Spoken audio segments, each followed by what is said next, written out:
Good morning, guys. We are going to read the next section of our story.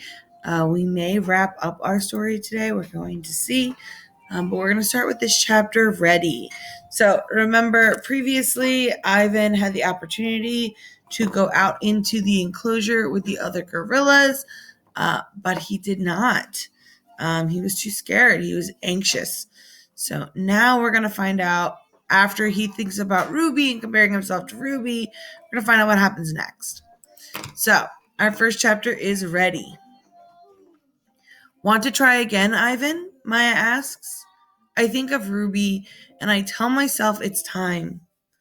The door opens.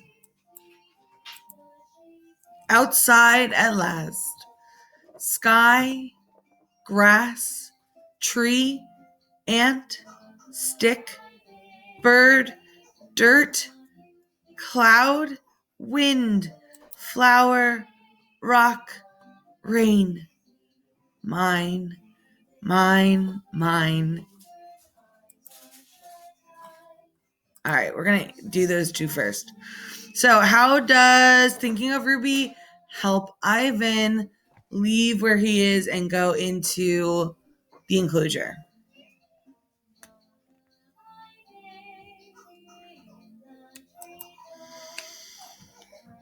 The chapter that we just read, Outside at Last, what does this chapter say to you?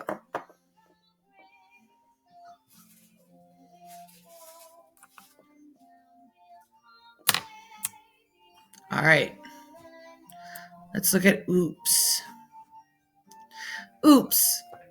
I sniff, approach, strut a bit. The others don't welcome me. They have sharp teeth and loud voices. Did I do something wrong?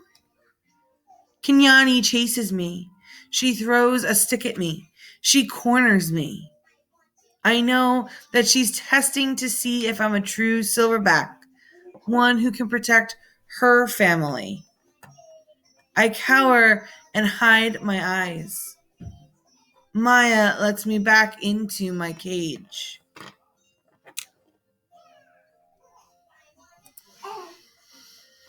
What do you think the other gorillas are feeling about Ivan at this point? Opinion question.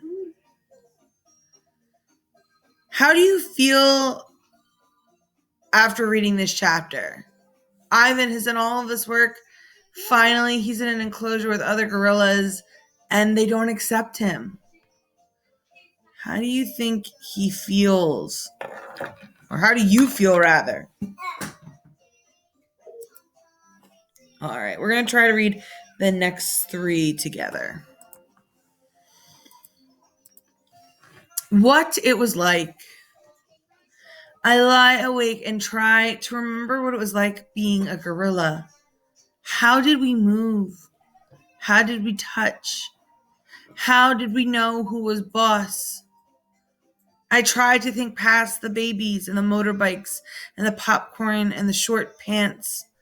I tried to imagine Ivan as he might have been. Pretending. The juvenile male approaches. He's eyeing my food hungrily. I imagine a different Ivan, my father's son. I grumble and squat and swagger.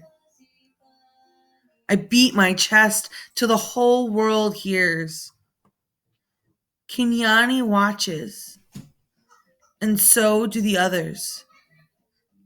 I move toward the young upstart, and he retreats, almost as if he believes I'm the silverback I'm pretending to be.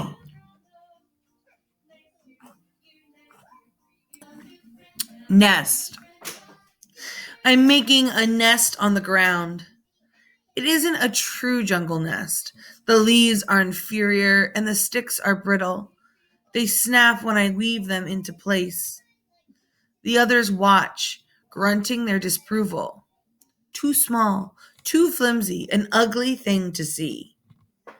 But when I climb into that leafy cradle, it's like floating on treetop mist. So what it was like. What is Ivan struggling with? In these 2 chapters, what is he struggling with? And I can flip back so you can see. How does Ivan trick the young gorilla? What does he do in this chapter pretending?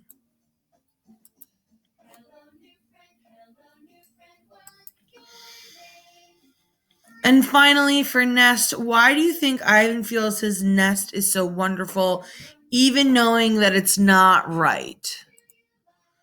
This is an opinion question. Why do you think Ivan feels that his nest is so wonderful, even knowing that it's not made correctly? It's not the right material. It's not the right size.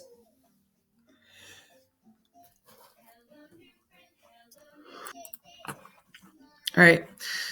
We have a vocab word. It's relent. And as you can see, I've dropped the definition in the box. So to relent is to agree or to do or accept something that you've been resisting or opposing. So we're going to read a new chapter called More TV. Here is his nest. More TV. Maya wants me to go back to my glass cage. I can tell because she is tempting me toward the door with a trail of tiny marshmallows. I try to ignore her. I don't want to leave the outside. It's a cloudless day, and I found just the right spot for a nap. But I relent when she adds yogurt raisins to the trail. She knows my weaknesses all too well. In the glass cage, the TV is on. It's another nature show, jerky and unfocused. I expect to see gorillas, but none appear. I hear a shrill sound like a toy trumpet. My heart quickens. I rush close to the screen, and there she is. Ruby. She's rolling in a lovely pool of mud with 2 other young elephants. Another elephant approaches. She towers over Ruby. She strokes Ruby, nudges her. She makes soft noises.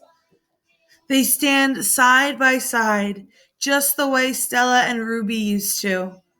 Their trunks entwine.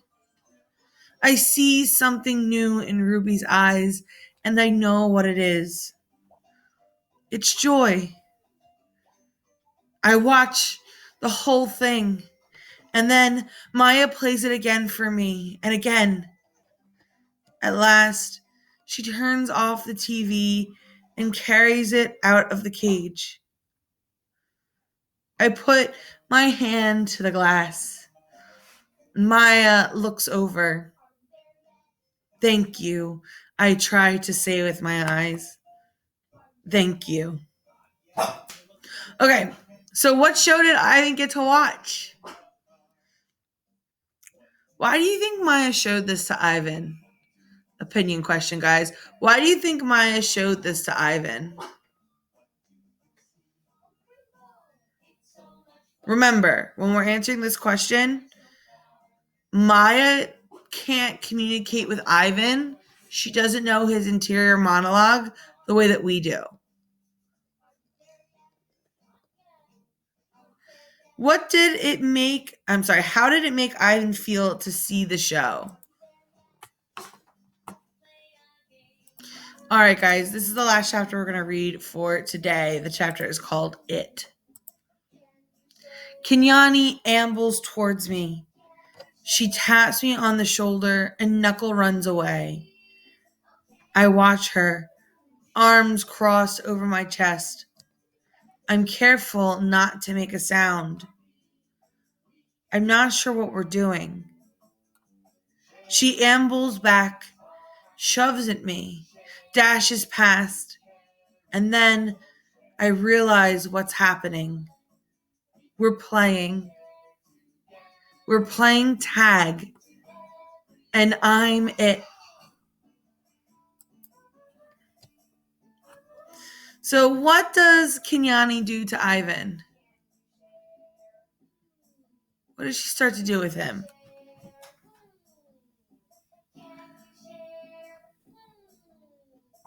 How do you think Kenyani's actions make Ivan feel?